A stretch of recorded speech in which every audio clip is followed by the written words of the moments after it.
So without further ado, he's been credited in building the largest neurology practice in the United States, Dr. Laszlo Mechtler.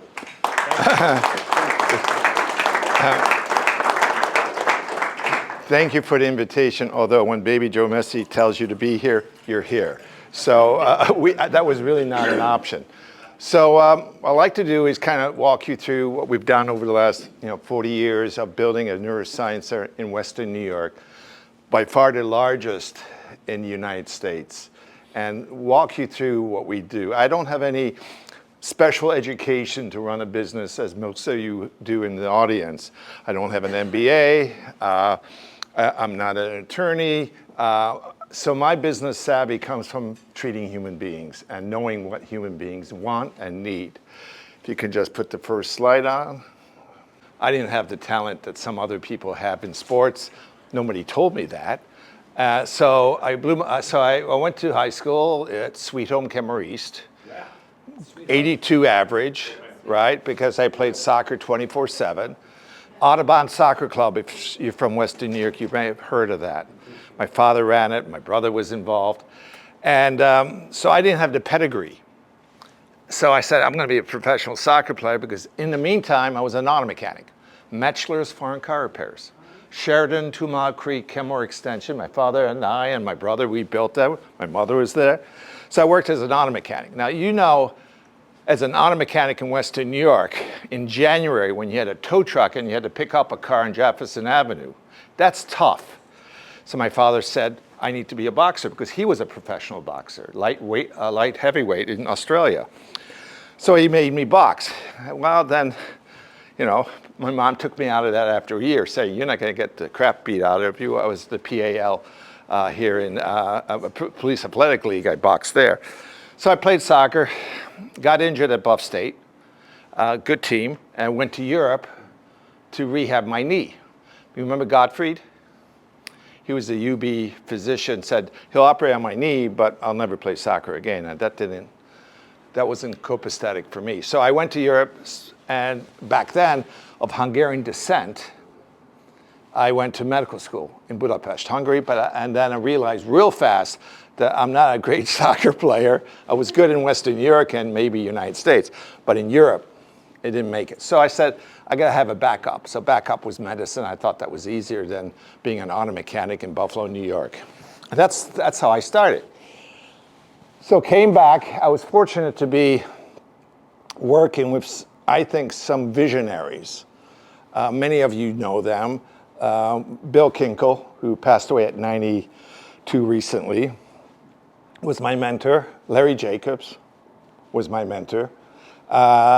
And so I had great mentors. I had some national mentors too. So started in neurology, and and Larry Jacobs told me, stick with me, I'll make you famous. He always used to say that. Larry was eccentric, but it was close to my heart. Did a lot of MS research with him that put Buffalo on the map with interferon. And then instead of doing MS, because I knew I would be second fiddle to Larry, I went to MD Anderson in Texas, Houston. MD Anderson, like Sloan Kettering, is #1 or #2 in oncology. Did my neuro-oncology, it was a brain tumor, came back in 88, where Mr. Bannis gave me a mortgage in 1988, which I couldn't afford. And then, back then, right? So I built a house here with my family, and then eventually became the chief at Roswell in '89 of brain cancer, because that was my specialty, neurologist and oncologist, and then joined the Dent. And I'm still at Roswell, see my clinic patients there, but at the Dent, I became probably one of the leaders in about 20-some years ago. And the Dent Neurologic Institute today is the largest neuroscience center in the United States. Give you a feel for things. And this is good, and this is a problem. The good part of it is we see over 1,400 patients on a daily basis. Next largest is in Dallas. Texas Neurology sees 450. So we see 3 times more patients per day than the second largest in the United States. Having lectured in over 40 countries of the world, I know that we are actually the largest in the world, but I don't say that because that makes me a little bit megalomaniac. which is true. But having said that, we are the largest in the United States, and we are a leader in the business of neurology. So I'm a keynote speaker at many national meetings about the business of neurology. Again, no MBA, not say. And I always say, one of my things I realize, and some people don't realize that being a leader or building something, you need to know what you're not good at. And when you're not good at something, you need to get that team around you to be good at.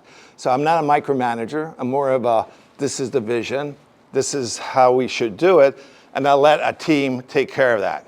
Okay. So as you can tell, I collect letters. After this meeting, I'm going to add something else. And this is the Dent Institute. Thank you, Chris.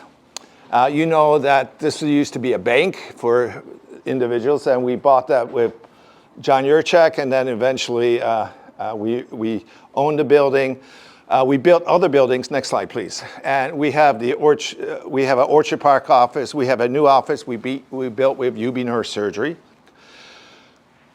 We have 2 buildings. We just opened up in Batavia. We're also in negotiation of doing something in Chicago, in Florida,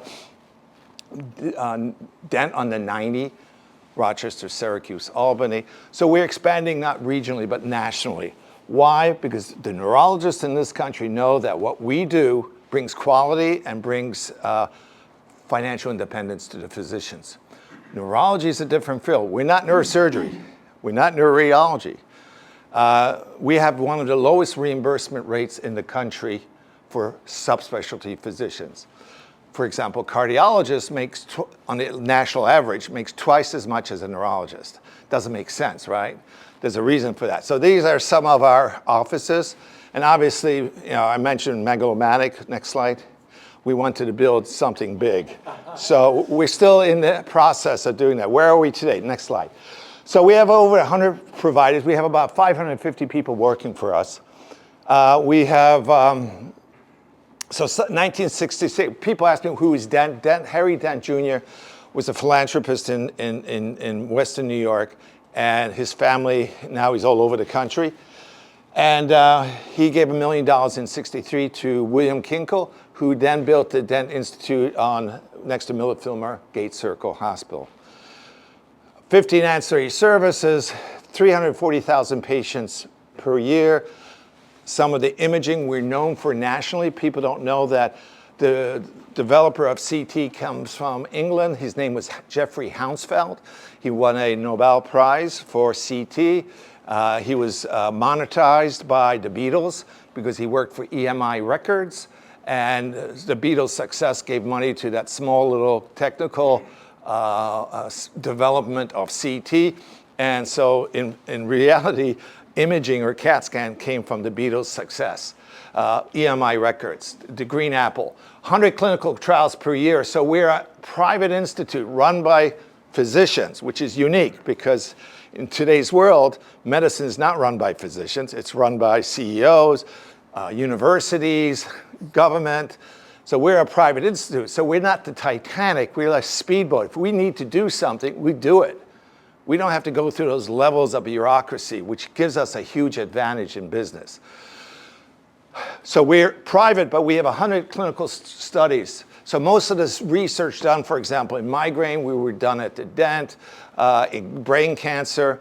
We are doing things that the Dent, there's maybe 1, 2, 3 places in the world are doing. Nobody knows that. They look at us and say we're a private institute. We publish over 100 papers per year in the literature, lecture all over at local, national, international boards. So we are very academic. We teach. I was knighted by the president of Hungary about 5 years ago because of an exchange program I have with Hungarian medical students that come here for the last 25 years, 600 of them. And because my work teaching Hungarian physicians here in Buffalo, and I have them right now, because we bought a house right next to the Dent, 3 bedrooms, so they stay there and they walk over. And so we've been doing that. So we're very proud of the teaching part of it, the research part of it. We're not just private practice, and that's so unique. Next slide. So 63 years of operation, 550, 4 state-of-the-art, 100 providers. Now when I say 100 providers, about 40 of them are physicians, 60 of them are nurse practitioners. I firmly believe with quality individuals, our nurse practitioners, extenders, this is the problem with medicine. And this may be a problem with attorneys. You come in, you're good, you're well trained, you get saturated. After 6 months, you get a call from your secretary, well, your next opening is in 6 months. So you as a physician basically die for that community. Imagine you got a bad headache, 6 months waiting time. So what we've done is an open access model where patients are seen. Now, our problem is we get 3,500 phone calls every day. And to answer those phone calls, you need a certain part of a human being, and then comes the cost of salaries and who do we hire to be answering these phone calls. So we do have some issues because of how big we are. But we have this open access model, and the only way to do that is have you excellent, well-trained nurse practitioners and PAs next to you. I have 8 of them. And what I do is that if there's a new patient needs to be seen, and I'm full, and I still see 50, 60 patients a week, besides my other responsibilities, they'll be seen by a nurse practitioner who comes in my office and say, this is straightforward or it's not straightforward. So they're seen, open access, 72 hours. That's how it should be. In headache medicine, that's how we practice. So we also developed a NeuroNet GPO, a group purchasing organization. We have an infusion lab, sees over 100 patients a day. Our goal in medicine is to keep patients out of a hospital and ER. You've been to ERs, you know the waiting times. And when COVID showed up, I went on TV and said, don't go to ERs, come to us, we're open for you. Migraines, headaches, and so on. Get out of the emergency rooms. There are sick people. And plus you don't want to be infected. So that's what we did. So we like to keep patients in our system and outside the hospital system. There's a lot of reasons for that. Many of you may not know that in a hospital system, everything is more expensive. It's called facility fees. If I see a patient at the DET, I'll get my usual new consult reimbursement about $160, $180. At Roswell, it's $300 something. Same at Kaleida. There's facility fees. Every MRI at Roswell, I called yesterday, MRI is $3,000 for a routine MRI of the brain. At the Dent, $240. Do you know that? Do you know we like the Hertz? You rent a Bentley or you rent now I have to be careful so I don't insult anybody in the audience because you may be driving a Fiat 500. Anybody drive a Fiat 500? Yes. All right. For a Bentley and a Fiat 500, the cost of that is the same. MRI. Our MRI is nationally well known for quality. We got the best machines, we got the best sequences that nobody else in the country have. People don't know that. The payment for one is the same. In fact, it's more expensive in the hospital. So that's what you don't know. The business of medicine doesn't make sense. It just doesn't make, because they reimburse not for quality. And the HMOs don't reimburse us because we bought this new sequence that nobody else uses. Can we get reimbursed for that? No. Routine MRI, same at everywhere else. So that's part of it. So this NeuroNet GPO, I kind of went off topic, is because we have an infusion lab, because we're well known in the country, we get 100 of the largest neurological groups in the country, cut a deal with McKesson to buy IV drugs in bulk, which in turn, the profit at that goes back to the neurology groups. We get an administrative fee. And this year we'll be buying $1 billion worth of drug that will be dispersed around the country in this GPO called NeuroNet. That's our $145 million revenue. Now, when I took over about when I say nothing happens in a vacuum. I have a whole bunch of really remarkable colleagues, administration, and we work together. We have meetings every 2-3 weeks, and they do the micromanagement. We give the vision. So I have a lot of physician colleagues who I work with, Dr. Bates, for example.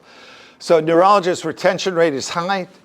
You can imagine it's not easy to recruit a neurologist in Western New York when in California, your reimbursement for a patient is twice as Buffalo. Buffalo has the least reimbursement anywhere in the country. And that's why it's so remarkable that we built the largest neuroscience center. which protects us. Numbers protects us. When MRIs went down from 2,000 to 1,000 to 600, now it's $240 Medicare reimbursement. The only way to compensate for that is what? Increase your numbers. Appropriately, not inappropriately. 600 revenue growth since then. When I took over, we were seeing 14,000 patients a year. Now we're up to 300 and somewhere 344.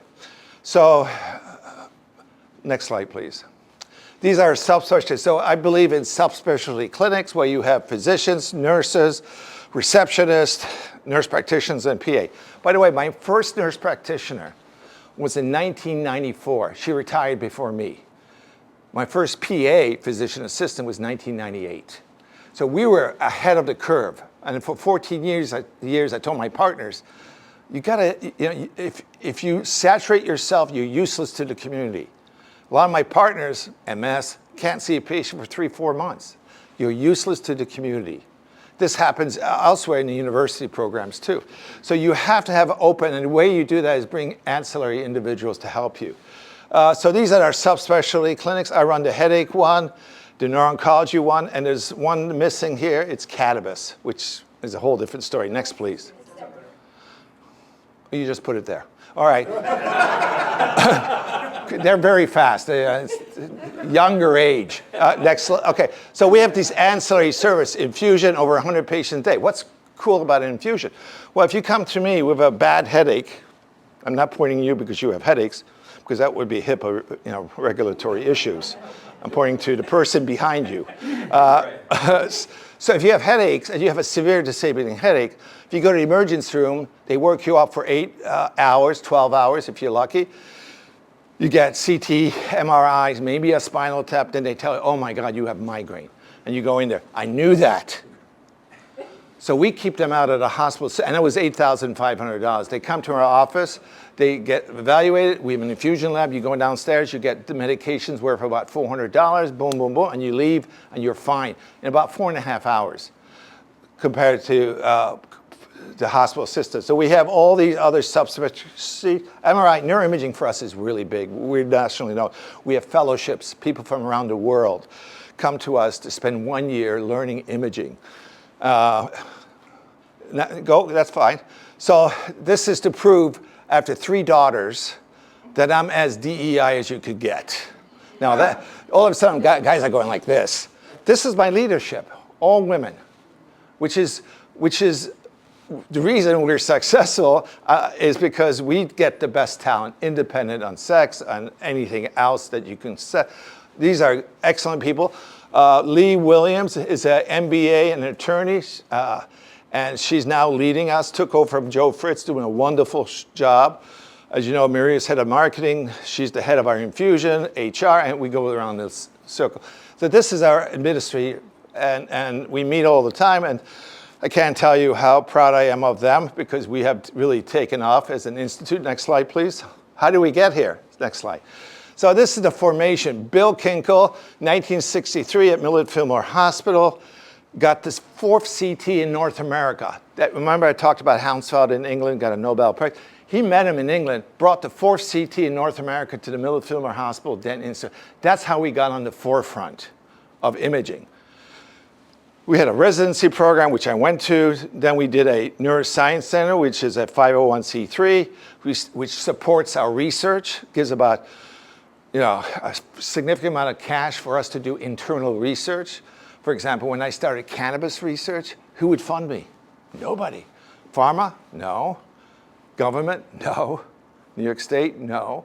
So how do you do research in cannabis when nobody's funding us? So that really supported us, our research in cannabis, which then put us on the map in cannabis research.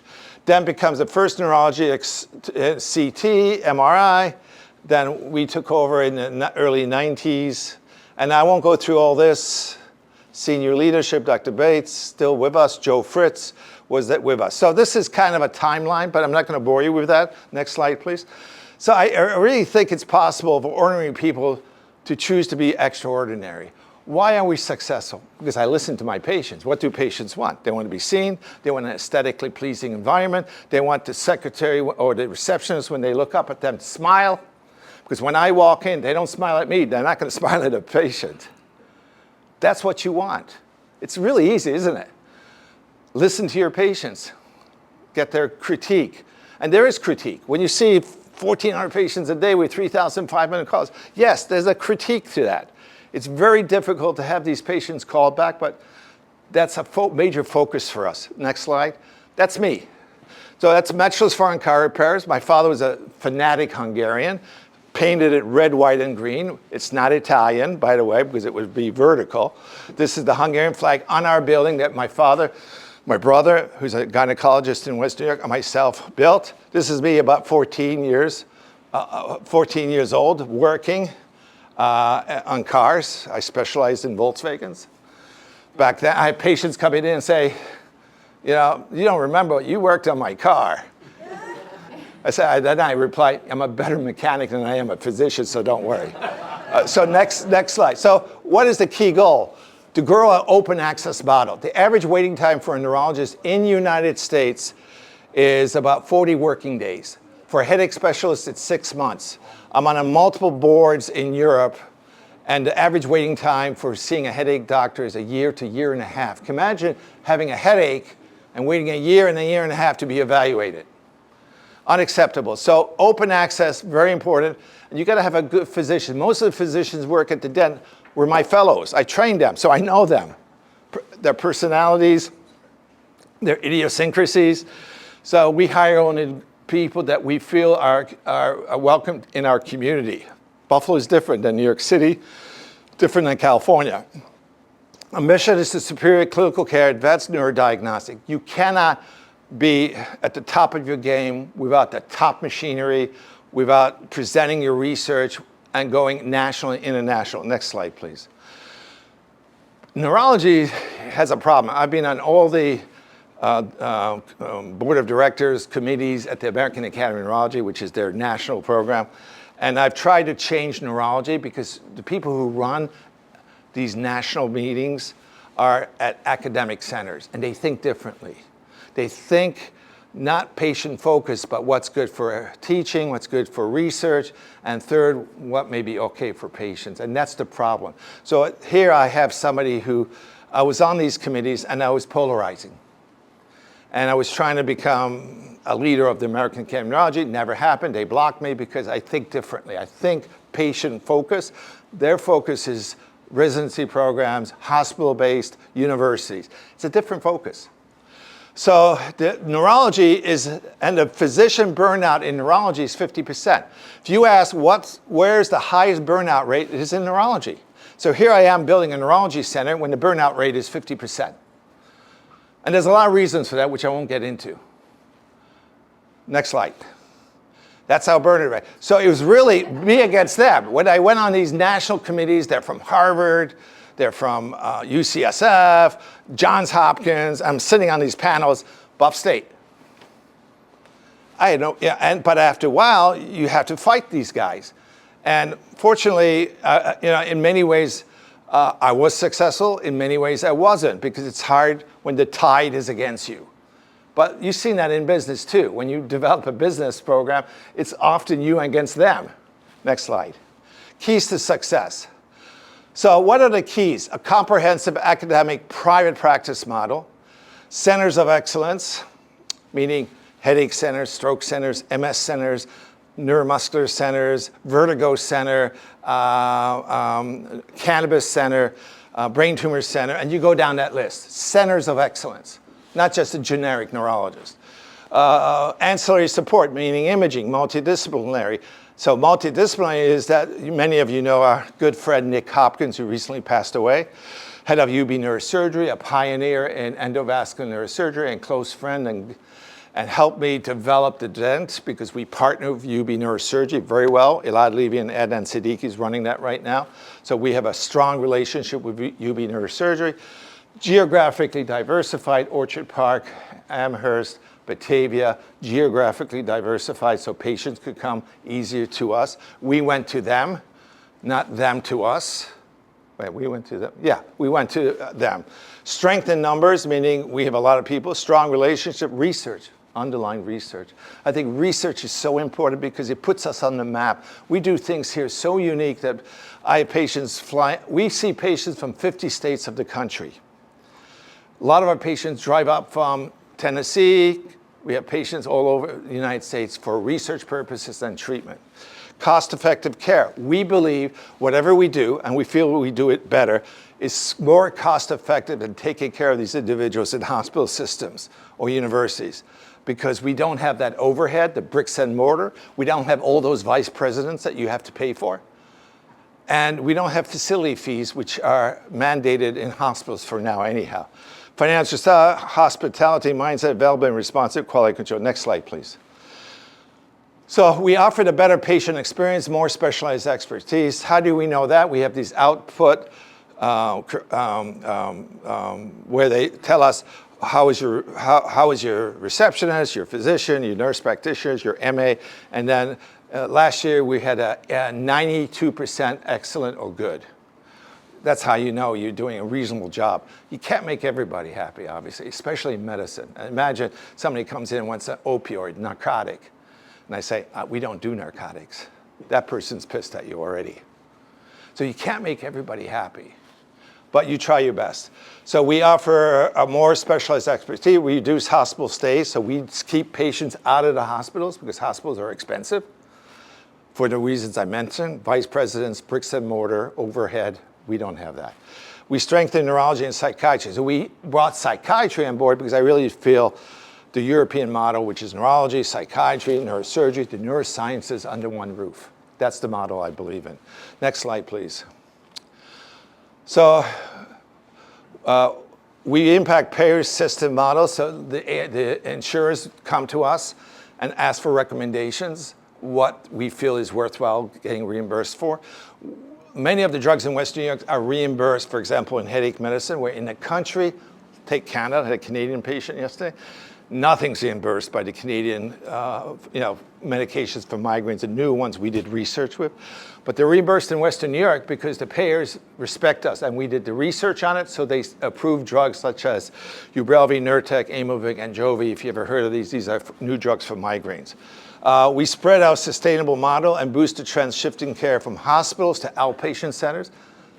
We drive change in healthcare policy through national advocacy, which we do.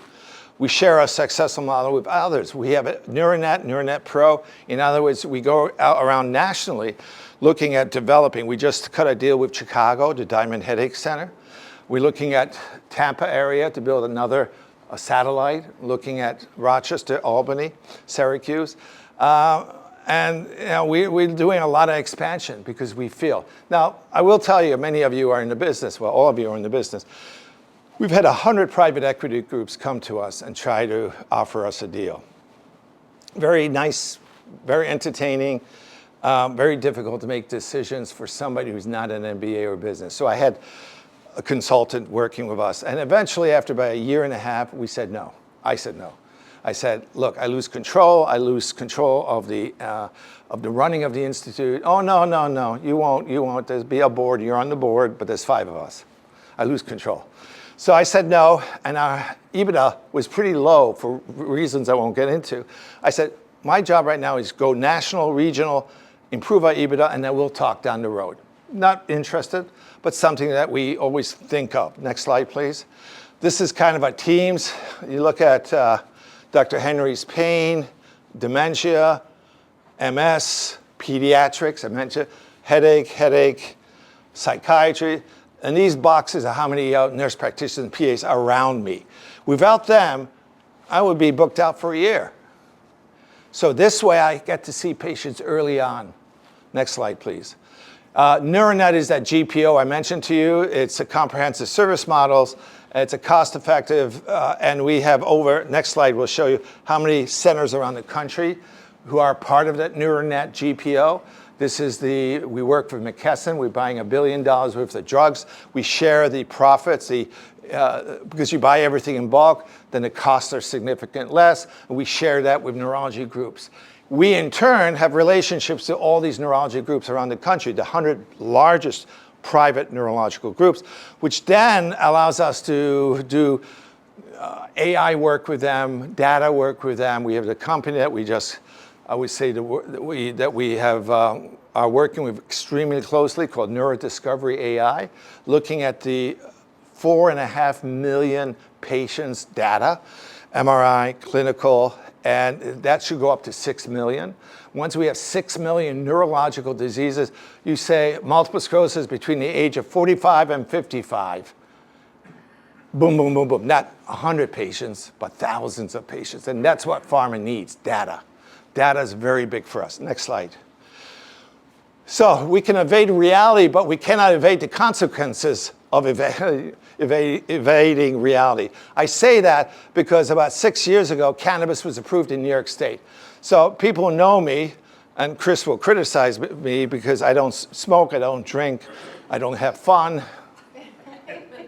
I don't do anything. I work very long hours. I'm still working 80 to 90 hours a week. And to me, it's not work, right? I teach neurology, and I tell these young neurologists who are a different breed, and you've probably seen that in your own field, they say, you know, they want maximum amount of profit with minimum amount of input. I say, what I do is not work. It's a calling. It's a passion. And I do it, and I don't feel like I'm working 80, 90 hours on weekends too, writing books, writing chapters, doing research, seeing a ton of patients. But 6 years ago, cannabis was approved in New York State. So here is a guy that doesn't do anything immoral, illegal, and cannabis is in front. So we got they called Maria 500 phone calls on a Wednesday. I said, forget it. 500 phone calls on a Thursday. Do you do cannabis? We said, no, we don't. She tells me 500 phone calls. Every day, 500 phone calls. Well, you know, as a business, that kind of blocks you down. Instead of other people calling you, said, okay, on a Friday, I want you guys to put a website together, we'll put a clinic together, and I don't know anything about cannabis, but I'll read up on it this weekend. Well, we started a cannabis clinic. Now we have the largest cannabis clinic in the United States, 14,000 patients who are coming here. Now, this is not the kid who wants to get high. This is medical marijuana, or medical cannabis, as I call it. It is the 82-year-old with bad arthritis, spinal stenosis, who is on an opioid and wants to get off it because it's constipating, it's sedating, and everybody in the family thinks you have dementia. So I got him off the opioids, and it works. So my studies have shown that 50% get off. Next slide, please. So I'm going to mention a little bit. We have now 15,000 patients, CBD. This is medical marijuana, not recreational marijuana. New York City approved recreational marijuana, which was a mistake, in my personal opinion, but they did. So it kind of hurt us, but didn't, because people who come to me, I want them to be legitimate patients, not looking for a license so they can drive around high. You know, so these are really patients who need medical marijuana. Next slide. So we've done a lot of research from cannabis. I'm not going to get into a cannabis talk. I wouldn't mind coming back one day and talk about cannabis, because the first thing is cannabis real? I mean, is that medical? Is it helpful? I was a skeptic. Never did it. I have to say, I still haven't done it, but never did it. But when my patients come back and they put their arms around you, and she's 72 years old, a grandmother who can't pick up the grandchildren, and says, you changed my life. So from a skeptic, advocate. Not an advocate for recreational, advocate for medical marijuana. Next slide, please. In neurology, this is the first guy that brought cannabis to Europe for the Queen, for endometriosis, O'Shaughnessy. This is the William Osler. Do you know who William Osler was? He's the father of medicine in the United States. He's actually, like every good human being, a Canadian. Can I say that today? But there were no tariffs back then. So the bottom line is, he was a Canadian who started Johns Hopkins Hospital. And in his book, The Principles of Practice of Medicine, in the 1820s, he used cannabis for the treatment of migraine. So the people who say that cannabis is not a medicine, not true. We have proof. This guy's the father of, well, that's William Osler. This is, Gowers is that father of neurology from England. He wrote a book. This is Osler's book over here. So it was a medicine. It was the most common medicine in the turn of the century, previous century, in those little bags. They used cannabis all the time. Next slide, please. I don't think I have time, but this is really interesting. Why did cannabis become so bad? First, this guy here, William Harry Anslinger, in the 1930s, was so much against cannabis. He had the Marijuana Tax Act. And you know what? The reason cannabis became serious is because of people like you. Not you. Business people. Because the business people owned huge areas of trees in Mexico. And back then, paper and everything was developing into hemp products. Hemp product. They used hemp for sails on ships, hemp for paper, and they wanted a monopoly with those trees. And that's a conspiracy theory why cannabis became illegal in the 1920s, 30s. In 1970s, Nixon was against anybody against the war, Vietnam War back then. He wanted to put them in jail. And who were they? Minorities, African Americans, Hispanics, Jews, Los Angeles, New York City, who was against the Vietnam War. So he said, make cannabis illegal. So he put in what we call a Schedule I drug. And since that time, there was 95% of research in cannabis has been negativity. Find me what's bad about it. 95% of research has been looking for bad things. What was the first country to legal cannabis? That's a question for the audience. Does anybody know? So getting into the cannabis world was interesting because I met interesting people. Do you know who this guy is? 6 Grammys. Steve Marley, Bob Marley's son.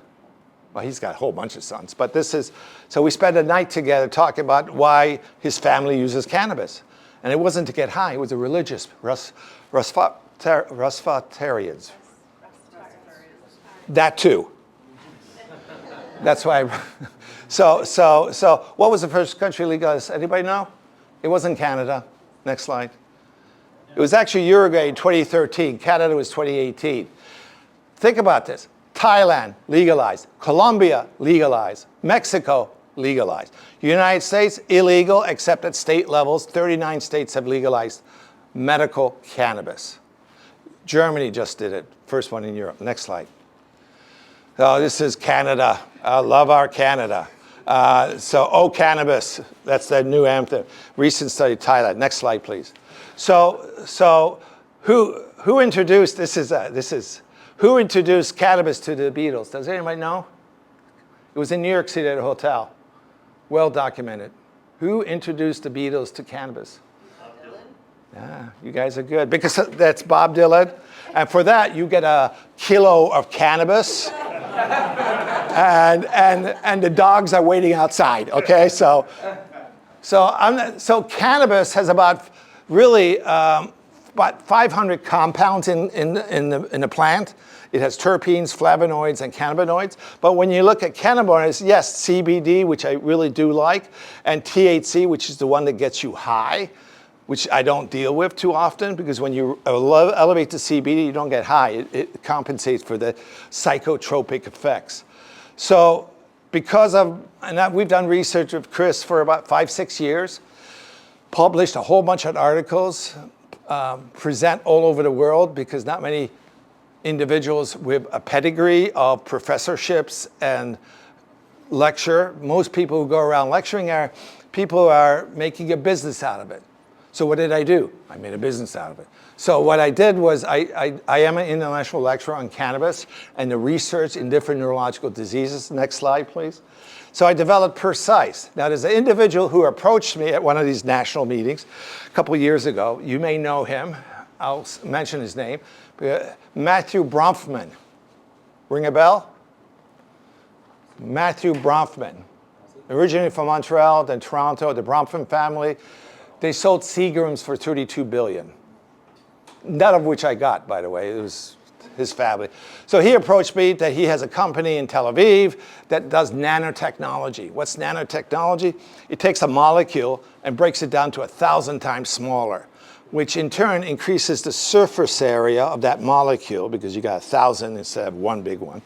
And the absorption of that is increased by 4-fold. So if you put a solution on your arm, an anti-inflammatory CBD, then that penetrates 4 times deeper, and we do have research supporting that out of Israel.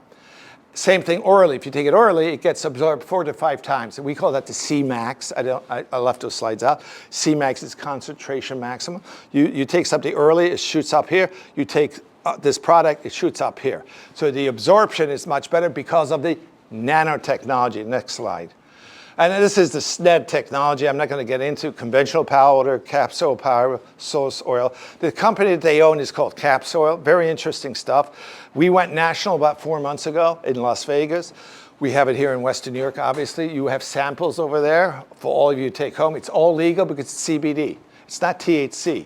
CBD was signed by the Farm Act that Trump signed in his first that legalized hemp production in the United States in all 50 states. So CBD can be sent through state lines. It's not psychoactive. This is that product. And you see CBD places all over the area. The problem with CBD in Western New York and the United States and Europe is most of it's not even CBD. In fact, about 35 to 40% has zero CBD in it. A study was done in Europe going on the internet. Let's get these CBD products, look at it chemically, and guess what? No CBD or mostly THC. So it's mislabeled. So you gotta be watch out. This is the product line we developed at the dent. So who gets it? People in pain, rheumatoid arthritis, anxiety, sleep, people who don't sleep. Headache patients don't sleep well. Migraines for specific nights. It's also has other products.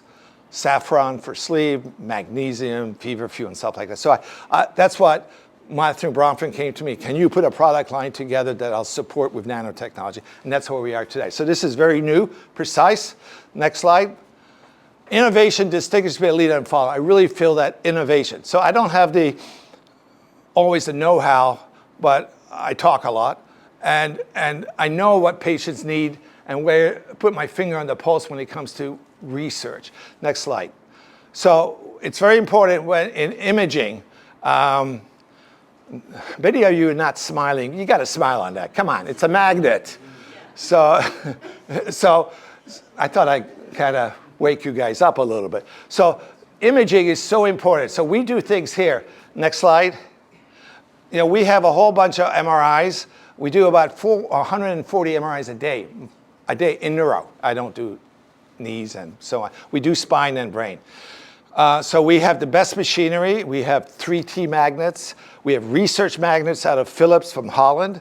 They give us sequences that nobody in the country has to do research. We publish articles. We call those white papers, when to use this sequence in an MRI. Next slide. This is cool. I wish I had more time. I would have brought you an MRI right here in this room. It's a portable MRI. It goes up an elevator, goes from room to room, and it's only for the head. See how the head goes in there? And we're doing research. We're the only one in the world to have this machine in an outpatient setting. Only one in the world. They asked us, would you do 150 cases, compare low field to high field?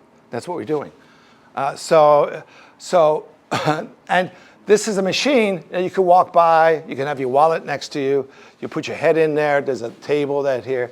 And we're doing it in our office. And if I want, I could take it up from one floor to the other floor. So this is the future. Not the future for Kaleida, maybe. You can use an operating room, ER maybe. But how about Montana, where they have no MRI within 300 miles? Or Alaska, or headache centers. Put them right in, take a look at it, and set the patient, reassure the patient that your head is fine. Next slide. You have to click on that. I don't know if you can do that. No, the next, go back. Click that down in the corner, right there. So we do really, when a patient has, this is a tumor case, we make a circle, we look at the fibers. This is called tractography. You don't get that on routine MRIs. By the way, we're not reimbursed for that, by the way. We do that because we feel we need to do that for our patient population. We look at the tracks, which tracks are broken. The surgeons love to see that. So when they operate, they don't cut good tracks, but could cut the tuber out. And this is called tractography with DTI. It's really, we do that at bedside. As a patient, you wouldn't notice that. It's just high technology we use with software. Next slide, please. This is also interesting. You've heard of, for executives, whole body MRI, hot as all hell. I've been doing this for years. I lecture a lot about it. In Europe, went to do whole body. This is a patient who has a rare disorder. See this here? Looks like a baseball bat. That's tumor. All the nerves have tumor. So I should show you a normal person, but what over there on the other side, it's yellow. Everything you see in yellow here is tumors, and you see the ribs. Look at the ribs right coming up here. Right, that's all tumor. That's all tumor. So this patient is a patient of mine, and has something called NF1, neurofibromatosis type 1. It's a rare disorder. It's a hereditary disorder. But this whole body imaging, instead of doing C-spine, T-spine, L-spine, head, chest, abdomen, boom, 30 minutes, the whole body. And I follow that every 6 months to 12 months. No radiation. Now, executives are getting that. We hooked up with a company called Ezra, and you can get whole body imaging. And I'll be honest with you, if I hire a CEO, I want to know the CEO's health. So I will do a whole body MRI in them. And CEOs and executives and affluent individuals are getting whole body imaging. So this is something hot in the field of business. Next slide, please. And this is where we're working on doing research. Criticism of MRI, it's claustrophobia, 1. 2, it's loud. 3, it takes too long. I'm working on a 6-minute MRI. An MRI of the head is 8 minutes. My goal is to go around the world and say, I can do a whole head MRI in 6 minutes. Great for kids. We have monitors, TV sets in our MRI. Nobody else has that. Why? Ask an 8-year-old to stay still. They watch a cartoon. Ask an individual who's claustrophobic, I want to watch Netflix. I want to watch my favorite show. And they watch the show and they get out of there. So we do things above and beyond, which people don't understand. Do we get extra pay for them? No, we don't. Next slide. I'm about finished. This is something that when I mentioned I have an exchange program with Hungary for the last 25 years. The president of the country honored me with a, they call it a Hungarian knighthood. No, you don't have to call me sir because they don't use the term sir, and I wouldn't allow you to use that. This is my institute in Hungary, right here, in a beautiful location. It is at a level, I was just there a few days ago. I expanded it, doubled the size. It was so aesthetically pleasing. It's a beautiful facility for America, not to mention Hungary. Next slide, please. And it's full of art, which, this is a beautiful art, I think, art. This is at night during the day. So it's called, and the government named it after me, not me. Even though, you have to be somewhat, I won't say megalomaniac, but you have to have big vision to do what we've done, right? You can't be small-minded. My very close friend and partner, Thomas Holmlund, Swedish neurologist, great neurologist, just kind of pseudo-retired recently. 20 years ago when we were doing all this, he said, Laszlo, can't we just be the best in Snyder, New York? And he still says that to me every time we talk. And I said, yes, but I want to be the best in the country. Because I don't come from Australia, Canada, Europe, back to Buffalo to be small-minded. So you do need a little bit. So the Mind Institute, so we took what we did and we took it to Hungary. Beautiful facility. If I ever go to Budapest, I would be honored if you would visit my facility. I have neurologists there that come to Buffalo. I train them. I send them back. I have CT, the best CT in Central Europe, the best MRI in Central Europe, endoscopy suite, pain suite, GI, everything. It's a multi-specialty clinic. I'm very honored. Yesterday, I was on the phone with Dubai because Al Hoptour, who's been to Dubai? Oh, you got to go. Don't look at the ground like I'm ashamed that you can go to Dubai. Dubai is beautiful, and they have this Burj Arab, which is that sailing hotel in the water. It's a 7-star hotel, the only one in the world. He built that, so he's asking me to build something in Dubai. Very preliminary. I just mentioned that because we talked yesterday. Next slide. Obviously, what I did, I had mentors. I had Bill Kinkle. Bill Kinkle with Oldendorf from Los Angeles. Larry Jacobs, close to my heart. Prokop, Greenberg. These are all individuals who passed away. Dr. Bates, who's been a great partner. Him and I have worked together, have never raised our voices. Imagine having a partner where for 30 years you have never had an argument. And we were always good cop, bad cop. We went into these meetings with the insurance companies. We had these meetings, and there was always a good cop, bad cop. I'll let you figure out who the bad cop was. Next slide. So I'll leave you with this last slide. Whatever the art of medicine you love, this is not work. This is a passion. This is a calling. This is what I tell my young neurologist physicians. If you go into medicine, it has to be a calling. If you do it as a profession, as a job, no. You have to feel. You have to be like a priest, a rabbi, and this is what I tell them. I said, if you call your priest up on a Saturday, and then the priest says, you know what, it's a weekend, leave me alone, call me Tuesday or Monday, get a new priest. That's how it is. Get a new priest. That's unacceptable because it's a calling. And if you don't have that calling, get out of medicine because you could be a very smart person, be a physician, but by the time you start earning a living, by that time you have your second wife, and then you have to pay back your debt, which is $350,000, which my partners are still paying at age 48. So, next slide. I don't think I have it. Thank you very much.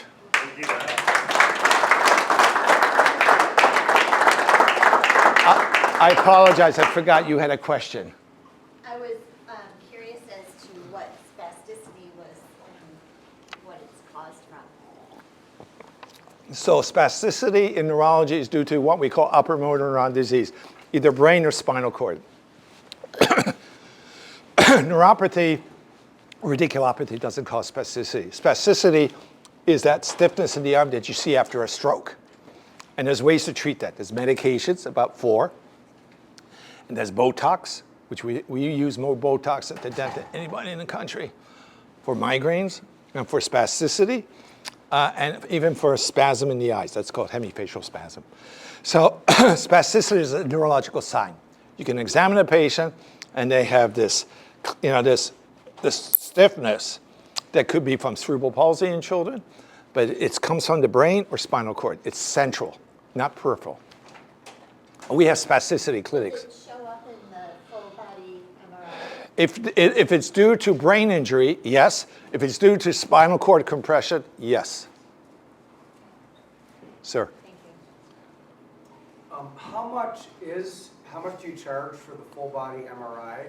And can you tell us the purpose of it and what results or outcomes or report you get out of it? So there's about 7 diseases that I use for disease, not executive diseases.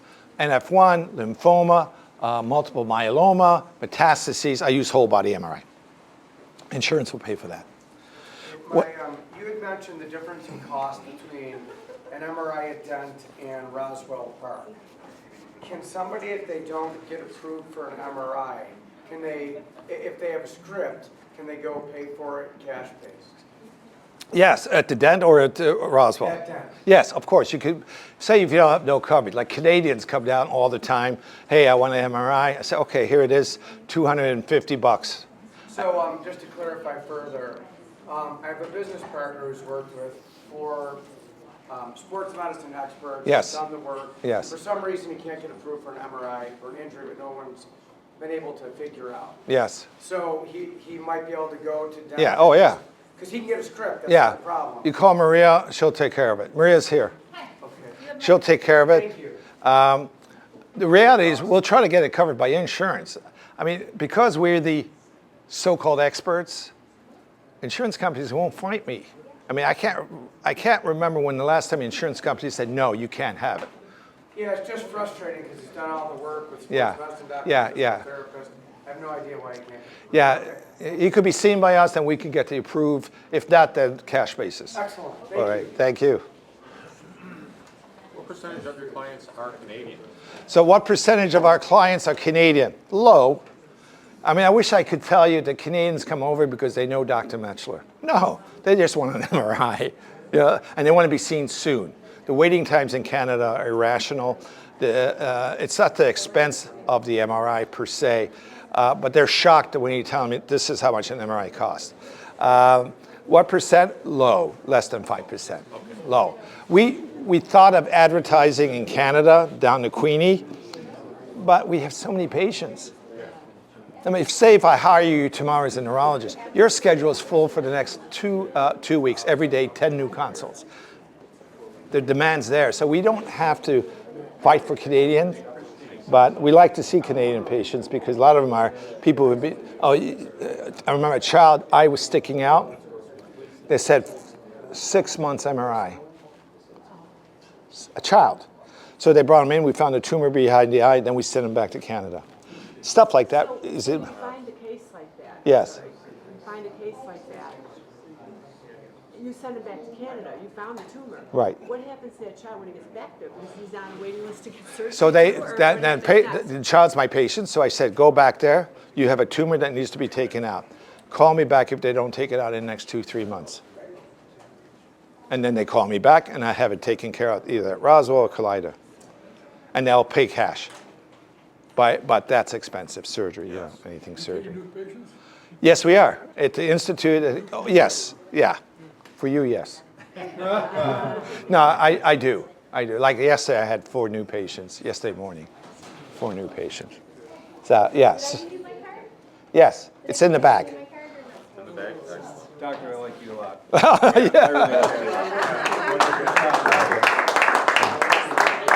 Thank you very, very much. All right, I appreciate What an that. honor. What an honor it is. Thank you.